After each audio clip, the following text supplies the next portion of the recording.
Today, I'm joined by Martin Daubney. Now, Martin has just launched a new media platform that is very exciting because he's looking at balance in every debate. It's called Unlocked. Check it out on Twitter. Martin is also a former MEP. Martin, thank you for joining me today. Absolute pleasure, Calvin. You've always been a gentleman and a scholar and a good friend. But more than that, you catch me in rude health today because, of course, we've had some major developments overnight with Brexit. I'm really, really happy and excited about it. It finally seems that we are truly standing up to the Brussels bureaucrats, and fair play to Boris. He's making good on those get Brexit done promises. Yeah, I mean, let's talk about Brexit then, first of all. What are the announcements today and what do you think about them? Well, the huge thing about the withdrawal agreement, I voted for Boris's deal as an MEP, and the final act of British bureaucracy in Brussels back in January. I had some reservations about that. I've been outspoken about the deal because, of course, it tied us into key things such as fishing quotas with the EU, the level playing field, which means we couldn't be nimble about changing our taxation policies, and, of course, state aid. And that's really required at the moment. If you think about things like British Steel, which may be going to the Chinese, a key institution we should keep control of, and things like car manufacturing. Wouldn't it be great we could be nimble and encourage, for example, Nissan to come to the UK by changing the way we support our industries? But of course, we can't do that under this withdrawal agreement. And at the heart of this, of course, is the Northern Ireland Protocol. The implication of a hard border down the Irish Sea was something we were never particularly happy with. And there's been this one of the world's longest political pantomimes, really a cat and mouse game, but it seems really, really encouraging. You know, David Frost has been brilliant. Lord Frost has really stuck to his guns. He's really dug in, and the signs that Britain is going to effectively tear up parts of the withdrawal agreement and go for a more bespoke domestic solution is music to our ears. Because really clever, isn't it? We want to be truly independent without being tied into all these bad bits. So I think we are looking, either this is brilliant brinksmanship and gamesmanship, and they really finally see that for once we actually do mean it. No deal is better than a bad deal, or it's the first stage of going WTO. Either way, a significant advancement. I'm delighted. And look at Twitter. It's going into the world's biggest temper tantrum until Donald Trump wins in November. I love it. Speaking of temper tantrums, let's talk about the BBC, because obviously as a MEP, you were invited on quite often. Did the way they treated you affect your views of the BBC? Well, I already had a really dim view of the BBC. I've been a journalist for 26 years. For the last good 10 years, I've been a political commentator and pundit. And I very rarely got invited onto the BBC. Sky News was more my natural home, although that I think has also fallen to the woke virus. But the BBC was always truly not impartial. And that really came into view at the beginning of the Brexit process. When I stood as an MEP, they had to have us on because of political bias. Yeah. And what happened then was that I was always on BBC Daily Politics Live. I was on BBC Question Time, BBC Newsnight, all across the local networks. And I was always the only Brexiteer on a panel of 4 or 5. And so what that means is you've effectively got 4 people constantly interrupting and attacking you, and you get very little camera time. You are constantly cross-examined. It's a very disorientating process in real time. You're having someone shouting you're a liar, somebody else is calling you a racist from over here. And it's like, you're not media trained to deal with that, because we weren't having civil debates where we got a fair and equal say. It was street fighting. Now that's okay. I'm a working class lad from Nottingham. That's where we campaigned together in the general election. What a time that was. I don't care if people call me abusive terms. It goes with the territory. But you don't expect it on a BBC political debating platform. And I think that nude, naked, true bias really came to the fore because these frothing at the mouth Remainers just couldn't be civil anymore, especially when they realised that they'd lost this battle and it was slipping away. And we're going to see more and more of that over the coming days and weeks. Yeah, I mean, obviously, I watched a few of your performances at the time, and I thought it always looked like they'd orchestrated it to paint you as the bad guy. And that's why you were always the minority, because it's easier for them to gang up on you and say, no, we're all good. We're the majority here. When obviously that wasn't the case with the nation, was it? Yeah, it's a common tactic, I think, of media pundits like that to hunt in packs. We see this, and these were politicians as well, elected representatives. Caroline Lucas, the head of the Green Party, was at it. Mrs. Keegan, a Conservative, was at it, and all sorts of numpties from the Liberal Democrats.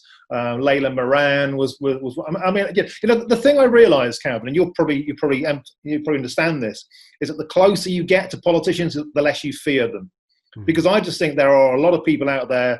I have no political background apart from, like many people watching this and getting really engaged with Defund the BBC, is that we've taught ourselves about this, and I think the cataracts have fallen away, not only about our political representation, but the politicians themselves, and also the way that the media shows that. And so we became self-taught, and that kind of street fighting effect didn't bother us, because that's where we come from. And so, in a sense, their attacks were defanged. It was kind of impotent attacks, and actually it made us stronger. And one of the things that came out of that as well is that nobody likes a bully. And when it was really self-evident that we were getting repeatedly bullied, actually it created a whirlwind of support, which we stand to this day, which has allowed Brexiteers to find each other, people through the Brexit Party, the Conservative Party, and Defund the BBC. All these movements are really, really important and are kind of fanning into each other. One of the hugely positive sides to this extreme fracturing of the political and the media landscape is that we've finally got organised, haven't we, Calvin? Absolutely. We're finally finding each other. So, look, glass half full and all that, mate. That's exactly what this is. We are the everyman. We're standing up for the everyman, and that's what we're seeing with this Defund the BBC campaign as well. Regular, normal folk are fed up of the metropolitan liberal elite preaching at them, at us, and we're standing up against it. And it's beautiful to see. I mean, last week you massively helped this campaign with the last nights of the proms thing that was going on, the woke alterations that the BBC wanted to make. First, they wanted to cancel Rule Britannia and Land of Hope and Glory, and then they wanted different words. Then they wanted it to be orchestral. Finally, they made a U-turn after all of the pressure that we'd all put on them, and they caved and saw that actually the general public just wants their good old-fashioned last nights of the proms. What are your thoughts on this situation that you helped with massively last week? Well, first of all, thank you very much. I know I did my bit on social media. Lawrence Fox, who's become a pal. Again, I say we're finding each other, aren't we, through these little debates, which seem to our opponents to be xenophobic or small-minded or pointless, or hey, get the violins out, but they just don't understand that they are not small things. They are totemic. We've seen this now, this creeping insurgence against patriotism. Patriotism is being rebadged as fascism. National pride is seen as something insidious. We're made to feel ashamed of our flag. And this has effects. We're now seeing Black Lives Matter protesters being largely soft-soaped. And, with free will, they are able to verbally and physically attack police with seemingly no reply. And yet, at the anti-illegal immigration protest in Dover at the weekend, we saw police wading into veterans who had their backs to them and were literally doing nothing.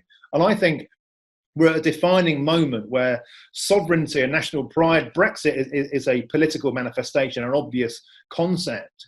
But Rule Britannia, our flag, they're all fanning into the same debate. And there is absolutely a feeling of a cultural erosion and a sense of shame for being British. And we're seeing it in America reaching fever pitch with critical race theory being taught, the BBC hiring people from BAME backgrounds only, women only shortlist, BAME only shortlist in the Labour Party. I'm sorry, but that isn't a cultural melting pot, the multicultural dream we were promised. It looks to me something more akin to an apartheid, a division, a divide and conquer. And we've got to kick back against it, Cal. We can't just sit back and take this, because we are in the right. And it's up to us to mobilise and be clever and get smart. That's what you're doing is amazing. Absolutely. I think, there's so much to break down in that, what you just said. But I think the key word you used was insidious, because that's what it is. And it's not just that these politicians or the police forces are treating people differently. You mentioned the protests, that Black Lives Matter and Extinction Rebellion protesters get treated differently to like veterans, for example. But it's the reporting of those protests as well that is the key issue here, in that the BBC will talk about these extremists as largely peaceful, whereas everyone else are rioters, and it's a bias from the top down, not just in the policies and the politics, but also in the media. And that's what we've got to try and get rid of, isn't it? Yeah, absolutely. When I trained as a journalist 26 years ago, I always forced myself every morning to buy a copy of The Guardian and to buy a copy of The Sun. And I looked at the same stories and looked how they were presented and displayed. Identical stories, different filters. Yeah. And we are now at room 101 filtration. We are literally not getting unfiltered news anymore. You can look at something that Donald Trump said, or Donald Trump has done, and Sky News and BBC News will always give it an anti-Trump topspin. The BBC New York correspondent was found guilty of breaching BBC impartiality rules on this when he called Donald Trump, I think, a madman. Now that's his opinion. Yeah. We've seen Lewis Goodall writing for the New Statesman, another BBC senior correspondent, head of policy at Newsnight, blatantly a left-wing activist. Like, we all knew that when he was at Sky News. Yeah. Surely you can park that to one side, or at least do it on the quiet. But by the way, I'm not one of these people who wants the BBC presenters such as Lineker banging on about fish and chips being the creation of immigrants, taking his pet migrants, his pet refugee. I mean, great, he can afford it. He's got room in his mansion. He'll feed them on a diet of crisps. Good luck to him. But what I'm saying is, I don't want those people censored. I want them to give us their bias, because when we see their bias, we can read them as what they are. Right. I want this all in plain sight. For 26 years, I've been absolutely consistent. I'm anti-censorship. I'm pro-free speech. Let these idiots talk, and then we can judge them on their words. No, it's a good point. I mean, when you buy The Sun or you buy The Guardian, you know what you're getting, you know what their stance is. But the BBC is always painted as impartial, and we know it's not. So I think your argument is good that we need some more transparency there, actually. So the new Director General, Tim Davie, has come out and kind of told all of their staff, the BBC staff, not to tweet partial politics and to try and take a step back. But then the next day, or within hours, he kind of said to the big dogs, like Gary Lineker that you just mentioned, that it's okay for you guys because you're freelance. And these are the ones that are being impartial, that are not being impartial about their views and are getting political. So what can we do about that? Where is the line? Do we need transparency from the BBC, or do we just need to cut it all out? Well, I think there's a lot of lip service being paid by the new director there. I don't think he'll really clip their wings. Right. There'll be huge problems of freedom of speech. And as I said, I don't think he should anyway. I think they should be allowed to give us their unfiltered take on Brexit, on Donald Trump, on Black Lives Matter. We know where they're going to take a position. And there's a really key point missing from this debate as well, and that is an absolute absence of working class people within the BBC. The times I have worked in the BBC, and I'm a coal miner's son from Nottingham, I'm the first person in my family to ever make it to university. People like me shouldn't be on the BBC. People like me shouldn't be in politics. That's what they can't stand. They can't stand the fact that if you get your head down and work, you can get into this rarefied world. Diversity at the BBC means people who look different but think the same. Let's be honest. Yeah. That's what they want. They want more of the same mindset, but with different skin colour, different gender identities. Call it what you will. It's groupthink, but you appear to be different. So we've got to get more working class people in there. I think it's too late for the BBC. I think Davie can window dress this all he likes, but I think the public mood is so far against it. And this isn't some extremists on Twitter anymore. No, these people from the Cotswolds in their 80s, born and bred conservatives, law-abiding, genuinely nice people are sick of this. This isn't insurgent Twitterati. It's a widespread movement. It's a widespread movement, and it should be growing. So great to you guys. Well, let's talk about the latest issue with the BBC that started this week, in that one of their HR execs, Melanie Briggs, she's not a freelancer, she is a staff member. She's been running riot on Twitter using foul language that exposes, she wants to see the President of the United States die. She asked why our Prime Minister should get intensive care when he had coronavirus. She had selfies with Jeremy Corbyn, tagged as Jelfies with heart emojis. So that's obviously not very impartial. It's very much out there. This is a core member of the BBC staff laying it all to bear. Where do we go from here? Do we have to defund them? Well, I mean, that is a clear and obvious example of absolute bias, of political leanings, and of poison. I mean, they're the sort of things that could probably cost you your job if you had the cancel culture loom down on you. If you said that about Jeremy Corbyn, if you said that about who's the leader of the Liberal Democrat poll, you might have missed it. Said about Ed Davey. Yeah. No doubt they will throw their toys out the pram and go for your head. One of the things about this is that our side, for want of a better phrase, don't play by those rules, do we? We don't try and cancel.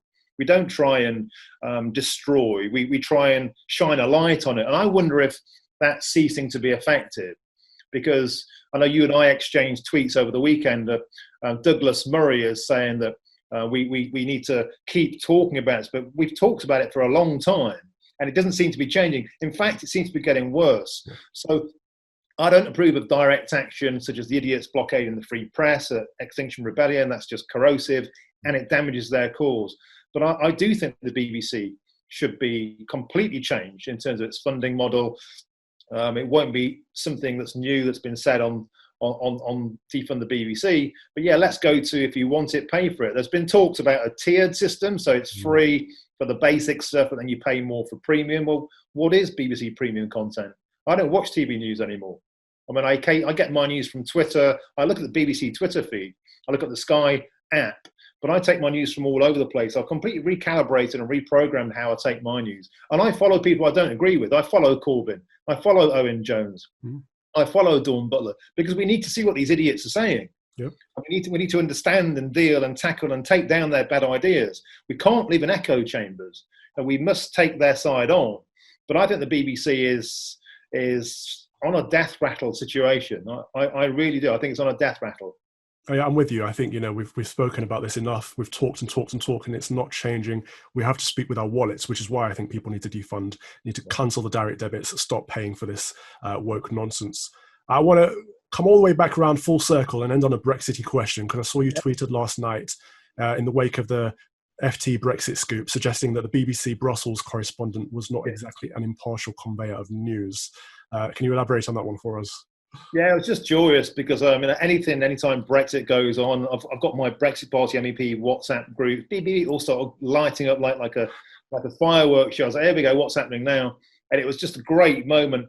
So it was Pippa Creer from the Daily Mirror who got light of the Financial Times scoop. Remember, she tried unsuccessfully to take down Dominic Cummings. Last night she was trying unsuccessfully again, and she's somebody I've been on Day Politics Live with who wouldn't let me get a word in, so now I'm going to have my word, and that is, you can't stop this.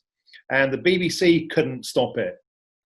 All of that Project Fear campaign couldn't stop it. Media bias, so obvious it's coming out your ears, couldn't stop it. And last night, when it was announced that we're going to revisit the withdrawal agreement and basically scrap it and really start playing tough, the BBC they could barely talk. I mean, they could barely talk, and they're rolling their eyes. They look like a bunch of sixth formers. And I think that's the point. When things go against them, these people, they come from good backgrounds. They went to far better schools than I did. They went to far better universities than I did. They got into a nice media job. They're highly paid BBC employees. They're not used to losing in life. They haven't been equipped in how to lose. And when you come from a working class background, you get used to fighting your way, to clawing your way up. Victories are significant, and losing has its uses too. These people can't lose. She could barely talk, Calvin, and I was just laughing my head off. I poured myself a glass of wine, and I was reveling in her discomfort. That's not gloating. It's like, you can't stand in the way of this. You tried for all these years to stop it. You failed. Now accept it. There's that curve of grief. This is the acceptance phase, because it's not going to go away and you're not going to get your own way. I'm sorry, BBC, but you lost. Love it. As a fellow Nottinghamshire lad, I love the talk of resilience. Working class resilience is what we're talking about there. And I think your keywords were, whether you're talking about Brexit or defunding the BBC, you can't stop it. Martin, thank you very much for coming on today. I really appreciate your time. Absolute pleasure. And keep the campaign going. Huge fan. Thank you, guys.